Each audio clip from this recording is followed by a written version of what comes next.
ഉപതെരഞ്ഞെടുപ്പിൽ ചർച്ചയാവേണ്ട ശരിയായ വിഷയങ്ങളിൽ വഴിതിരിച്ചുവിടാനാണ് LDF ശ്രമിക്കുന്നതെന്ന് UDF സ്ഥാനാർത്ഥി ആര്യാടൻ ഷൗക്കത്ത്. ആര്യാടൻ മുഹമ്മദ് മലപ്പുറം ജില്ലാ രൂപീകരണത്തിനെതിരെ സമരം ചെയ്ത വിഷയം ഇപ്പോൾ ഉയർത്തുന്നത് അതിനാണ്. അൻവറിന്റെ പ്രസ്താവനകളും ചർച്ചകൾ വഴിതിരിച്ചുവിടാനാണെന്നും ആര്യാടൻ ഷൗക്കത്ത് മീഡിയ വണ്ണോട് പറഞ്ഞു. നിലമ്പൂരിലെ UDF സ്ഥാനാർത്ഥി ആര്യാടൻ ഷൗക്കത്ത് ഓരോ പഞ്ചായത്തുകളിലൂടെയുമുള്ള വാഹന പ്രചരണ പര്യടനത്തിലാണ് ഉള്ളത്. അദ്ദേഹം നമ്മോടൊപ്പം ചേരുകയാണ്. ഇപ്പോൾ ഈ വാഹന പര്യടനം തുടങ്ങി 2 ദിവസമാവുകയാണ്. എങ്ങനെയാണ് ആളുകളുടെ ഒരു പ്രതികരണം? ഞാൻ പറഞ്ഞല്ലോ, ഒരു കാലത്തുമില്ലാത്തൊരു ആവേശഭരിതമായ സ്വീകരണമാണ് എല്ലാ ഭാഗത്തുനിന്നും ലഭിക്കുന്നത്. മാത്രമല്ല, നിലമ്പൂർ അനുഭവിക്കുന്ന ദുരിതപൂർണമായ അവസ്ഥ, കേരളം അനുഭവിക്കുന്ന ദുരിതപൂർണമായ അവസ്ഥ,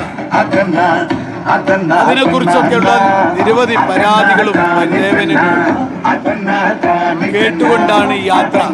ഇതിലിപ്പോ ഈ മലപ്പുറത്തിനെതിരെ മുഖ്യമന്ത്രി നടത്തിയ പരാമർശം സജീവ ചർച്ചയാണ്. പക്ഷെ അതിനിടയ്ക്ക് ഇന്ന് LDF സ്ഥാനാർത്ഥി പറഞ്ഞത് മലപ്പുറത്തിനെതിരെ മലപ്പുറം ജില്ലാ രൂപീകരണ സമയത്ത് സമരത്തേക്ക് അദ്ദേഹം ഓർമ്മപ്പെടുത്തുകയാണ്. അത് സമരം ചെയ്തത് ആരാണ് എന്നുള്ള കാര്യമൊക്കെ ചോദിക്കുകയാണ്. അത് ചർച്ചയാകുമോ? ഞാൻ ചോദിക്കട്ടെ, ഇടതുപക്ഷ ജനാധിപത്യ മുന്നണിയെ സംബന്ധിച്ചിടത്തോളം അവർക്ക് വർത്തമാനകാലത്തെ കാര്യങ്ങൾ ചർച്ച ചെയ്യുന്നതിൽ വലിയ ഭയമുള്ളവരാണ്.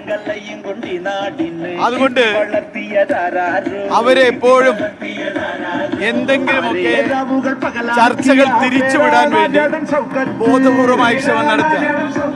അത് ഈ തെരഞ്ഞെടുപ്പ് ഘട്ടത്തിൽ ആദ്യം മുതലേ തുടങ്ങിയതാണ്. വടക്കര പഞ്ചായത്ത് പ്രസിഡന്റ് ജെയിംസിനെ സ്ഥാനാർത്ഥിയാക്കാൻ തീരുമാനിച്ചിരുന്നു എന്നൊക്കെ പറയുന്നു അൻവർ.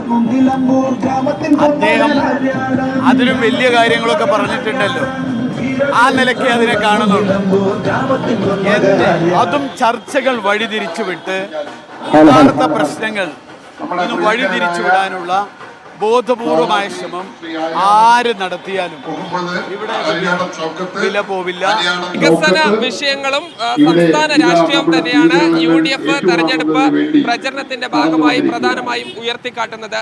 ജിഷ്ണു മീനങ്ങാടിക്കൊപ്പം സാജിദ് അജ്മൽ, മീഡിയ 1, നിലമ്പൂർ.